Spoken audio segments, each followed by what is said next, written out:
The footage you're about to watch shows the exact moment this corrupt sheriff realizes he's been busted. I am under arrest. Because I am under arrest. I am in handcuffs. I'm not free to leave. I'm not free to leave. Am I free to leave? This is 70-year-old Sheriff James Lujan of Rio Arriba County, and he was arrested after he thought he could get away with a felony. When his buddy, former Espanola City Councilor Philip Chacon, was sought after by the police for assaulting a man, Sheriff Lujan did exactly what you'd expect a crooked cop to do. Yeah, yes. Get your people back. I'll bring him in. Bring who in? Phil Chacon? That's who you have a warrant for? Right. Pull everybody out. I'll bring them in. I don't want to pull them out. Huh? I don't want to pull them back. Excuse me? This all started on March 26, 2020, when Espanola police issued a warrant for the arrest of Philip Chacon after he led police on a high-speed chase in 2017. When they came to arrest him, he hid in his residence and pretended to not be home. So what happened is they were doing a search warrant because a little Jacob said that he got assaulted this morning. So we were doing a search warrant on that house, or one of those motorhomes. And then he shot one of his rifles. So then we came around this way, and right here on the other side where you have that like garage that's open, and then there's another garage, he was coming out with 3 rifles. So then he dropped them and then ran back inside. And then he tried. So how many rifles are in there? Or do you guys have? There's 3 that are there, and I know he has more. How do you know he has more? Because it's Phil. The officers were aware that he was home, however. They were unable to enter knowing Chacon had multiple firearms in the residence. While the officers discuss how to proceed, Sheriff Lujan appears reeking of alcohol and ordering that the supervising officer call her men back and leave his men to handle Chacon. I'm not asking. I'm telling you. I will bring him in. Okay? We don't need to make this bigger than what it is.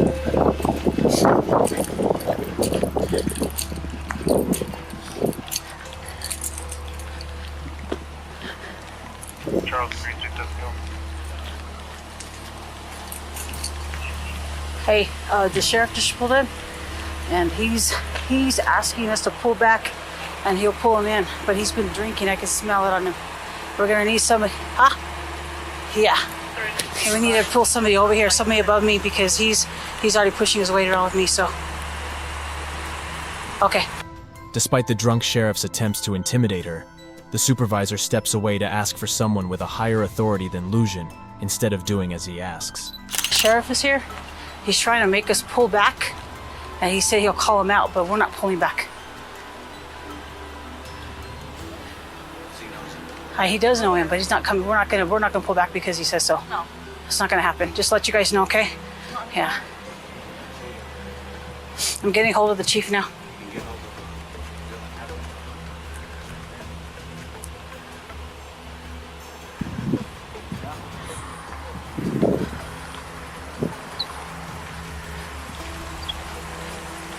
We're not pulling back. Hi, I'm waiting for, I told Jeremy's calling Command 1 now. But do you smell it, or am I the only one who smells it? Yeah, please do something about it. Okay, right? Hey, I know.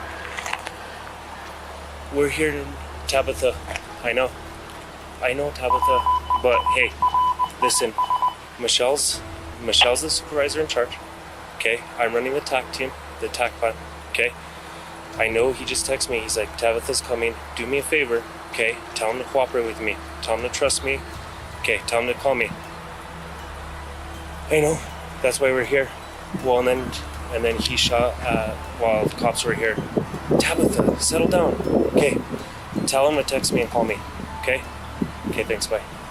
I'll call Command 1 now. Yeah, do it. Do something about that. You're the supervisor, so it's going to be on you. Right. But we can't. I definitely smelled it really bad. So did I. So. What? How can he? He can't be here. It's clear from the officers' interaction that James Lujan is extremely drunk, but even more interesting is the captain's attempt to turn off the supervisor's body cam when asking how Sheriff Lujan arrived at the scene. Lujan also disobeys both city and state police, and barges into the center of the scene while on the phone. A few hours later, Chacon was arrested. Yeah, you told me to, I said, 22, get off and I'm gonna take over. I have the key to the front door, by the way. For what front door? His front door. His wife gave it to me. Lujan truly believed he could get away with obstruction of justice. Unfortunately for him, that encounter opened a fresh can of worms. An investigation revealed Chacon could have been connected to a man named Ramon Vigil, and the man was immediately issued a search warrant for his phone. This is a copy for the search warrant of your cell phone. So today we will be seizing your cell phone, and this is your copy, okay? Wait a minute. Get on the phone, Bob. I'm on the phone, Bob, right now. Bob, they got a search warrant on my cell phone. As if telepathically summoned by shady people who need corrupt officers, Sheriff Lujan appears while the man is on the phone saying that Ramon called him. Yeah, I took the copy of the wrong one.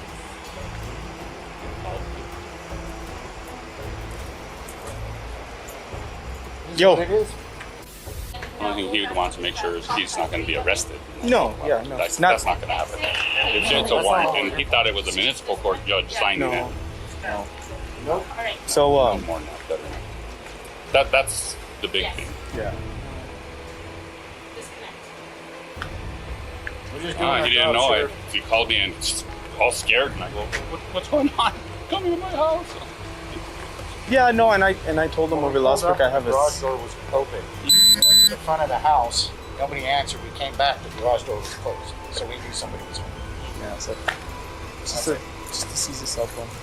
Despite Sheriff Lujan's unnecessary and unappreciated interference, the officers succeed in retrieving what they came for.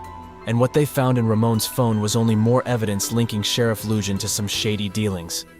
The next time a search warrant came from the Espanola Police Department, it was actually two, issued for both Lujan's work and personal phone. Hey, I'm the sheriff. How are you? Good, yeah. Good. It's James here, the sheriff.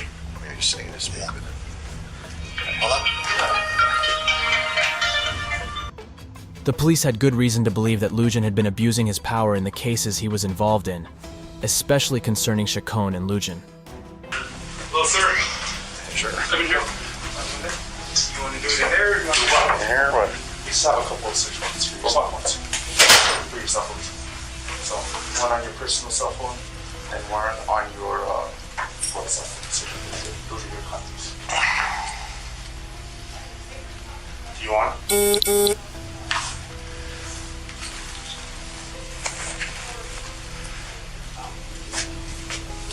Hold on to that. Just filed today. Yes, sir. You have your phone? Yep. Call Nate. Casados is not. Is this for which case? What case is this? So that is in reference to stemming from the original charges. Which one? The misdemeanor? So that You one, got a search warrant on a misdemeanor.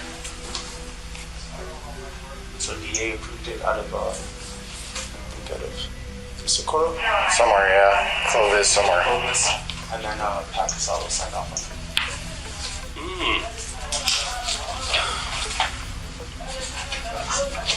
Well, he has my personal phone and my work phone. Okay. Okay, so it's going to stay there until I get it cleared to my attorney first. Fair enough. Busy right now. It doesn't have the case number on here for the original. Right there. That's a PD case number. It doesn't have a magistrate or district case. This is in district court too, and this is a magistrate warrant. Okay? This case is already in district court. This is a magistrate warrant. You understand that this case is in district court, right? Throughout the interaction, Lujan continues to scan for any flaws in order to invalidate the warrant, while one of his officers contacts his lawyer. At first, Lujan looks apprehensive, but ultimately, he remains calm.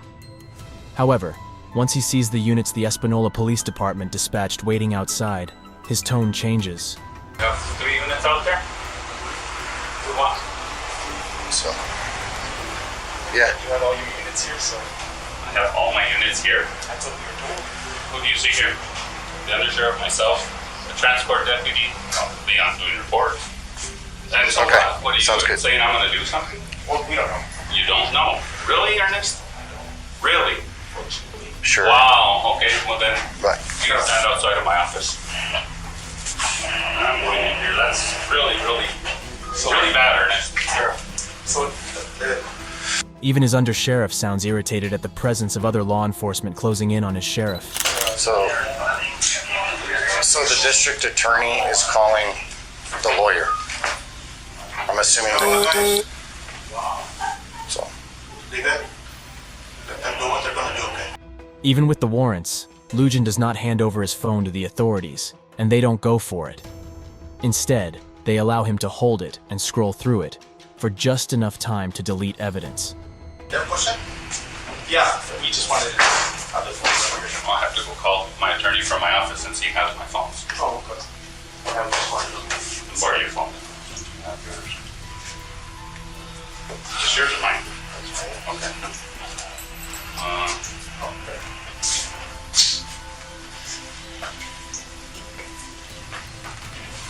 Is that his number? I don't know. Just says Nate. No, it's It's only when the Espanola police chief arrives at the scene that we see any real progress being made on the retrieval of the phones. Trying to make contact with. Morning, Undersheriff.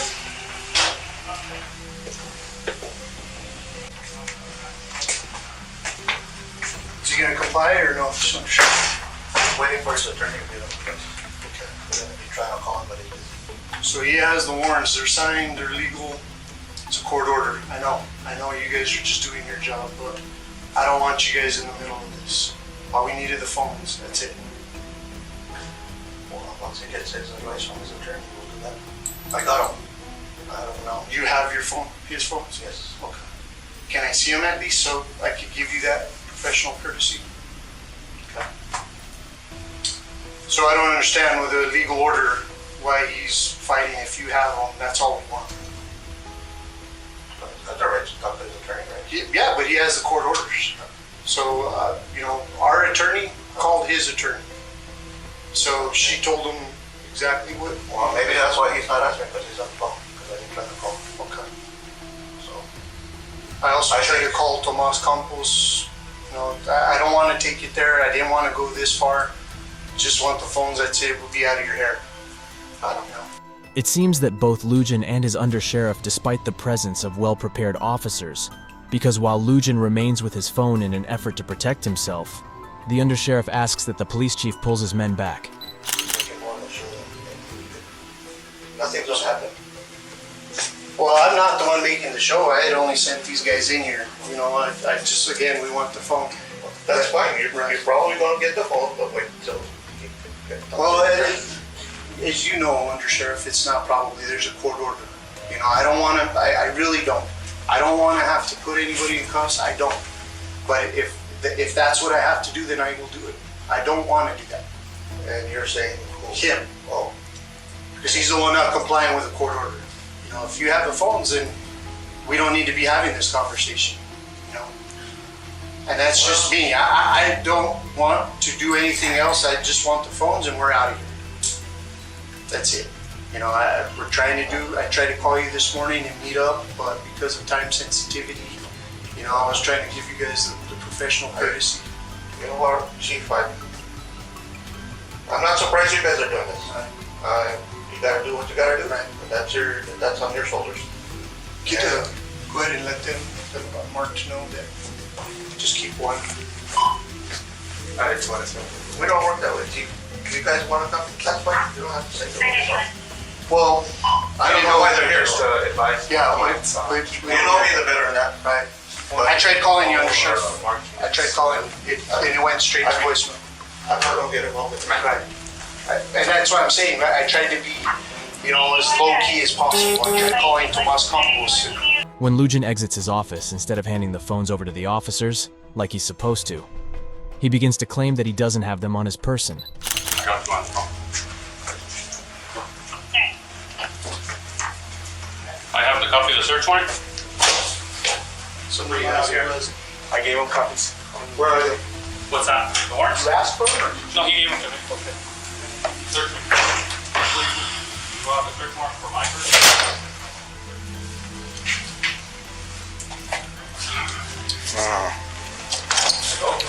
Are you going to comply, yes or no? That's all I want. I want the phones. That's it. I told you. You have your search warrant says to search me for personal phones? He has the phones. He already told me he has the phones. Okay. That's not what the search warrant says, does it? When confronted with the fact that the chief knows the undersheriff has his phones, Lugin's response is to claim that the warrant is for him, not his undersheriff. Okay, so you want us to lock down the sheriff's office? Go ahead and call them back. You're gonna stay out here, sir. Stay out here. Stay out here. Because no, under sheriff, you can go through the court system. We are. We're gonna lock down this building until he gives me those books. Really? Yes, that's what the DA's office is. Really? Yeah. Where's that on paper? You can call her, Andrea Reed. You want her number? As you can see, Lugin escalates the situation in no time at all, and his sheriff backs him up. To make matters worse, Sheriff Lugin attempts to escape while the officers are trying to sort out the chaos he created.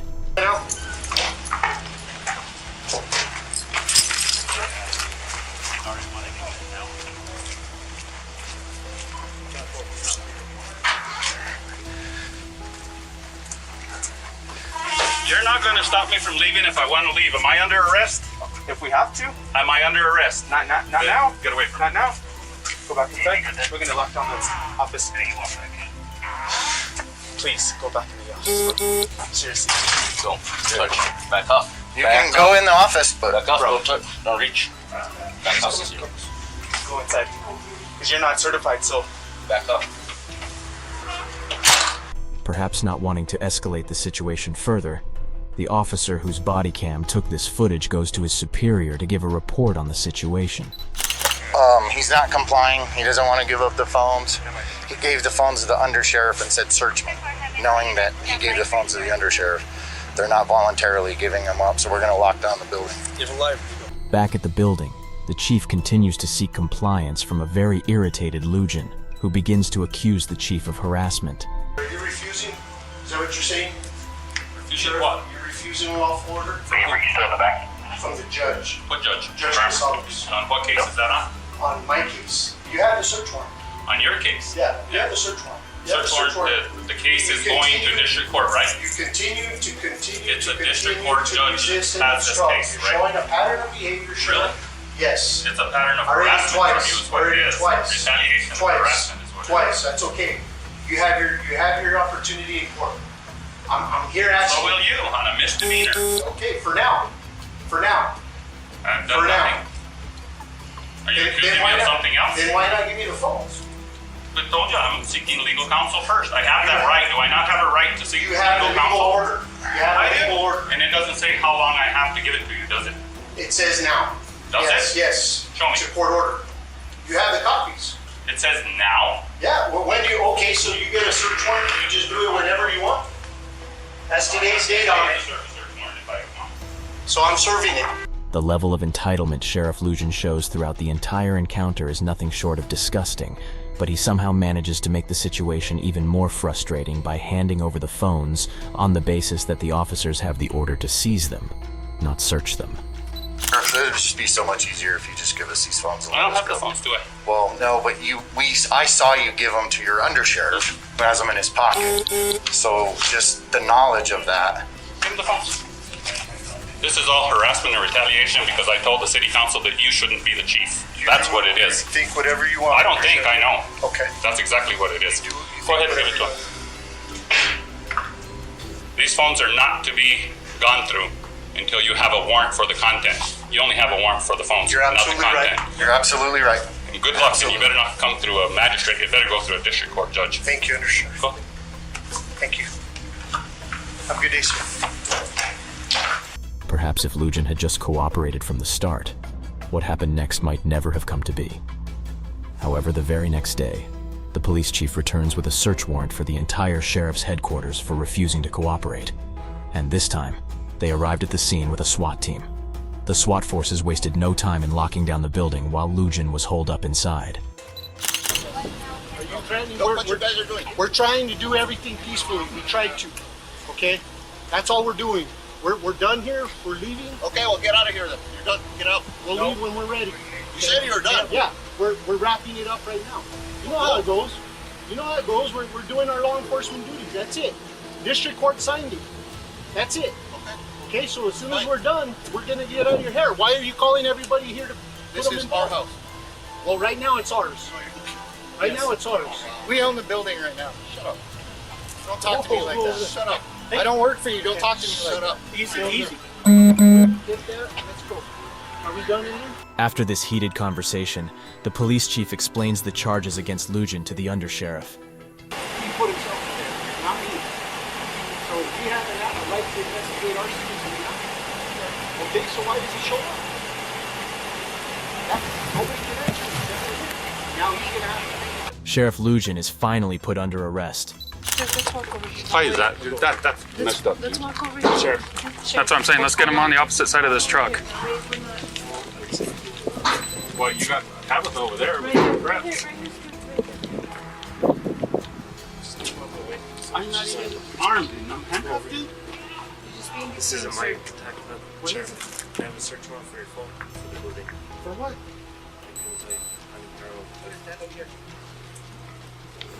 This is their attack plan. Although he seems calm at first, the gaps in his armor begins to show when he notices the press in the vicinity. You got the press out here taking pictures of me in handcuffs.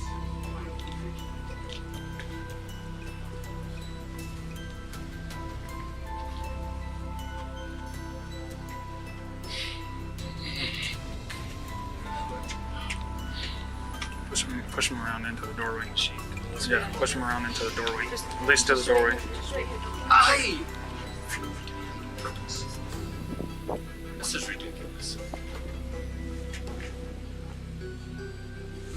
Keep him up there. Hold on, we have press Keep him right up there. Come over here, sir. Keep him up there. Sheriff, Let's go. Stop. Stay out here. Aye! Ah, Jesus! Really? You don't have to. Just stand. Just stand. Put him on the side of the truck. Put him on the outside of the truck. It hurts. They're loose, sir. They're loose. No, they're not loose. His dramatics are just that. Acts to make it seem like the arresting officers are using more force than necessary, which they are not.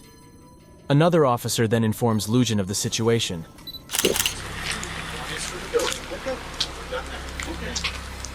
One is for your iPhone. Okay. So, I'm going to read the stipulation. Can you take these handcuffs off? They hurt. They hurt. Am I under arrest? You're being detained. Well, yeah. Why do I have to have cuffs on? They hurt. Take them off. Just want to take them. You have a search warrant for my iPhone. You got my iPhone. You got a search warrant for the building. You're searching the building. I don't know what you're searching for, though. Just tell you. Okay. Let me explain this. Let me explain.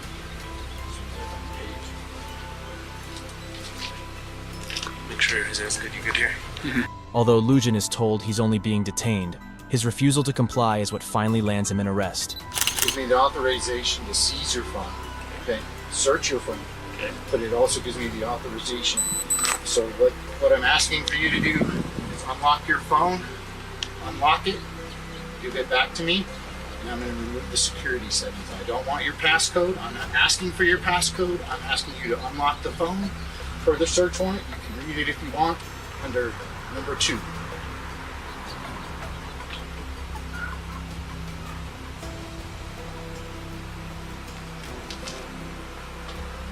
I will if I get a chance to talk to my attorney.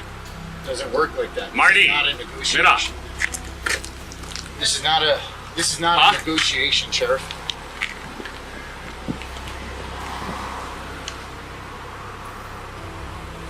This is not a negotiation. I'm telling you, the warrant says it right there. You can talk to your attorney when this is all I've done. been asking. When this is all done, you can call your attorney. But right now, we're trying to get you to comply with the warrant. The warrant stipulates exactly what we want. You give us that, we'll get the phone, we're out of here. That's it.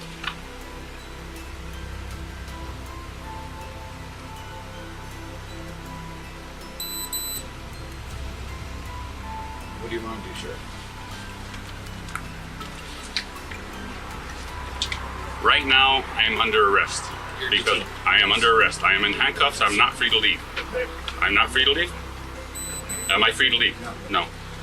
Then, if I'm under arrest, I have a right to an attorney, correct? You do. Okay.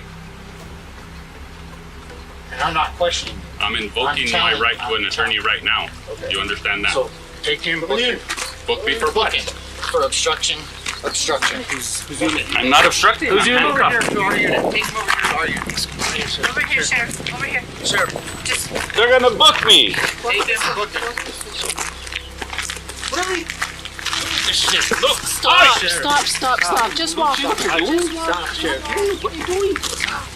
Look! What is this? Really? Right here. I'm handcuffed. On the 29th of December, 2020, Rio Arriba County Sheriff James Lujan was sentenced to 3 years in prison for aiding a felon and intimidating a witness.